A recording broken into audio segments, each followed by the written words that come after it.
Wall Street made millions from prohibition, the very law meant to stop Americans from drinking.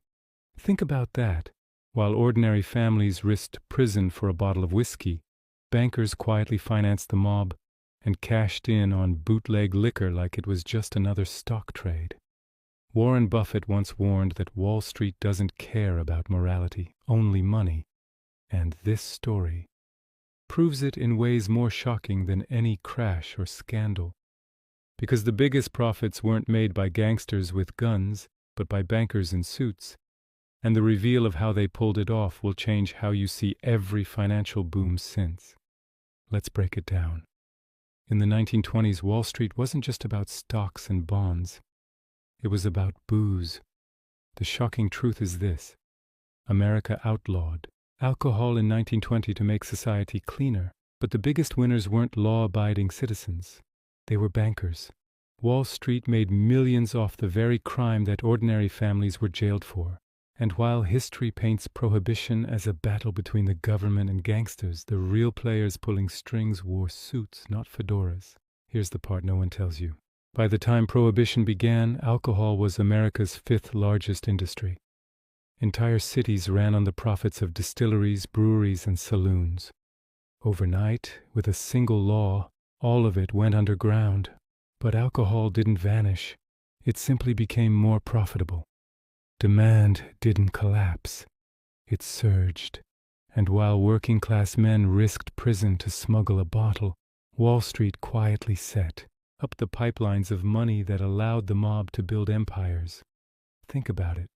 Al Capone, the poster boy of organized crime, pulled in an estimated $60 million a year from bootlegging in Chicago alone.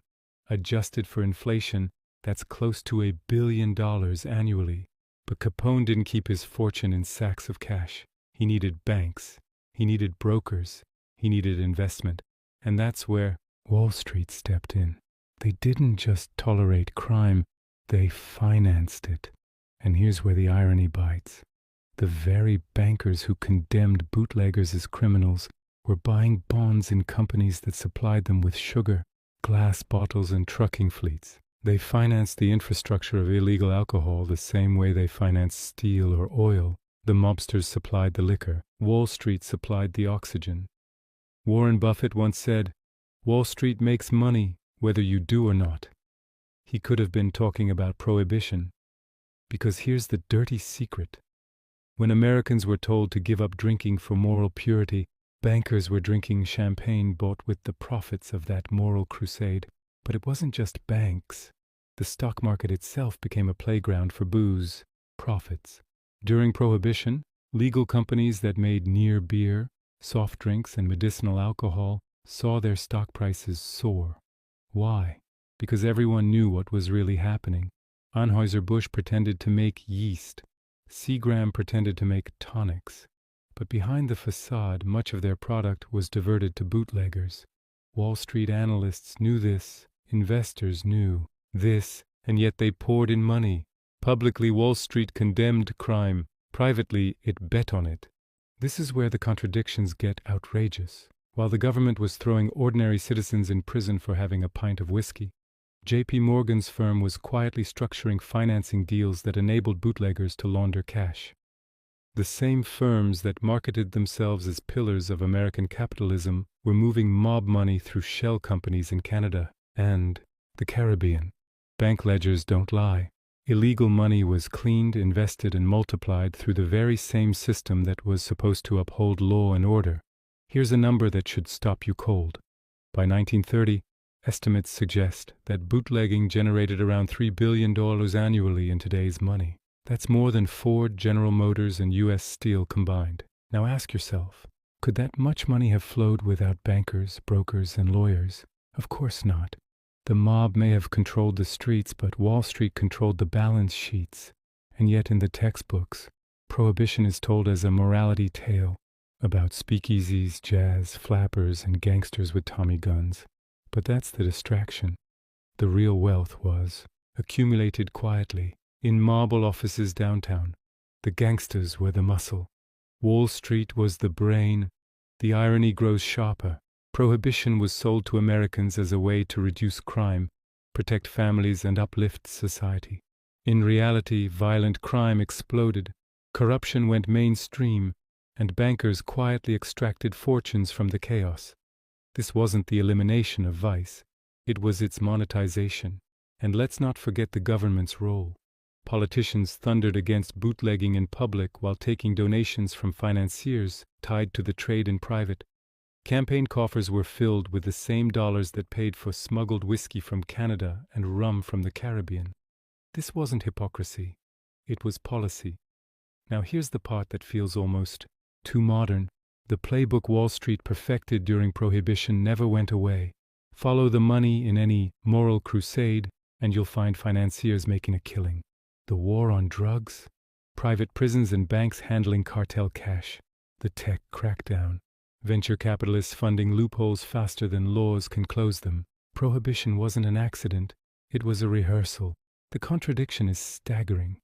The same system that punished working-class people for a drink rewarded elites for profiting from it. The very bankers who toasted success in private dining rooms were financing the very crime they publicly called evil. It wasn't about morality, it was about monopoly. So here's the lesson.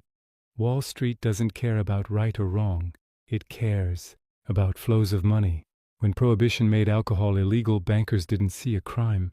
They saw a market with demand guaranteed, supply restricted, and profit margins exploding. That's not morality, that's capitalism stripped bare. And this is why Warren Buffett's warning matters. He has often said that markets are driven by greed and fear. Prohibition is the perfect example. Greed fueled the bankers who financed bootlegging. Fear crushed the families who got caught buying a bottle. And in between, Wall Street multiplied wealth while America bled. But here's the haunting part. If Prohibition taught bankers anything, it's that laws are not barriers. They are opportunities. When you see a system banning something millions still want, you're looking at a gold mine.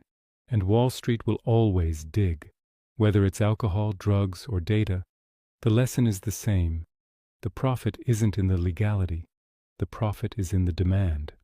The next time you hear about a moral crusade, whether it's banning substances, regulating industries, or saving society, ask yourself, who is financing it? Who is profiting quietly behind the curtain? Because history shows us that the story is never just about law or morality, it's about money. Wall Street didn't simply survive Prohibition, it thrived. It weaponized the law, turned morality into monopoly, and proved once again that money is blind to virtue. And here's the twist. The very moment Prohibition ended in 1933, those same bankers flipped the switch. They financed the legal alcohol industry, invested in breweries, and presented themselves as saviors of the economy. They profited from the ban. They profited from the repeal. Heads, they won. Tails, you lost. And that's why this story matters now.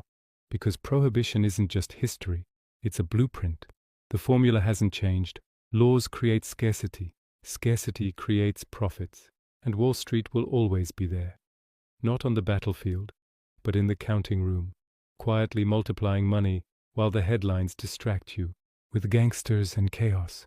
Wall Street made millions from Prohibition, and it taught them a lesson they've never forgotten. That laws may change, but greed is eternal. And if you don't understand that formula, you're not just reading history, you're living inside it. So let's break down exactly how it worked and why the same pattern still shapes the markets you trust today.